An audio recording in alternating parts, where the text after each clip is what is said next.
సంజయ్ గారు ఎందుకు మరి అప్పుడు కూడా అంటే మీరు పార్టీలో 2014 ఎన్నికల్లో కవిత గారు తీసుకొచ్చి మిమ్మల్ని నిలబెట్టినా అక్కడ బీఆర్ఎస్ శ్రేణుల నుంచి మీకు పెద్దగా సపోర్ట్ రాలేదు వాస్తవానికి. అప్పుడు కవిత గారికి ఎంపీకి సహకరించారు కానీ ఇంక ఎమ్మెల్యేకి అసలు ఆడ ఈయన రావద్దు అనే మైండ్ సెట్లో అక్కడ కనిపించింది. యాజ్ ఇట్ ఈస్ చెప్పాలంటే అక్కడ నాయకత్వ లోపం ఉండింది. ఇప్పుడు నేను అంటే కొంత బాధపడుతున్నాను, ఎందుకంటే తర్వాత నాకు మద్దతు చేసి అప్పుడు ఆ గెలిపించేంత స్థాయి అక్కడ లేకుండా పరిస్థితి.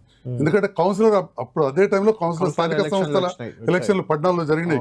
మీ ద్వారా పెట్టే మీడియా చూసే ప్రతి రాజకీయ నాయకులు చూస్తాయి. అసలు కౌన్సిలర్ అభ్యర్థులే అన్ని వార్డులలో లేరు, ఎంపీటీసీ అభ్యర్థులు సగం వార్డులలో లేరు. కౌన్సిలర్ ఎలక్షన్ నడుస్తూ ఉంది, ఎంపీటీసీ నామినేషన్స్ అయిపోయిన తర్వాత నా అభ్యర్థిత్వం ప్రకటించబడ్డది. అయినా 2 ఎంపీటీసీలు యునానిమస్ అని మా గ్రామం తుంగూరు గ్రామంలో. అసలు వాస్తవానికి చెప్పాలంటే ఒక రకంగా నేను ఓడిపోవడానికి అది కూడా కారణమైంది. జీవన్ రెడ్డి గారు అలర్ట్ అయిపోయాడు, ఇది నాకు చివరి అవకాశం ఉండవు, తనకు దవాఖాన ఉన్నది, నేను పోయినసారి ఓడిపోయినా రకరకాల సానుభూతి పనిచేస్తుంది కదా. ఈ మధ్య అక్కడక్కడ ఎమ్మెల్యేలు ఏడవడం లేకుంటే కుటుంబాలతో సహా ఆత్మహత్యలు చేసుకుంటాం, ఇది కొంత ఇంపాక్ట్ పడుతుంది అక్కడక్కడ. అన్నిసార్లు పనిచేయదు, అప్పుడు పనిచేసింది.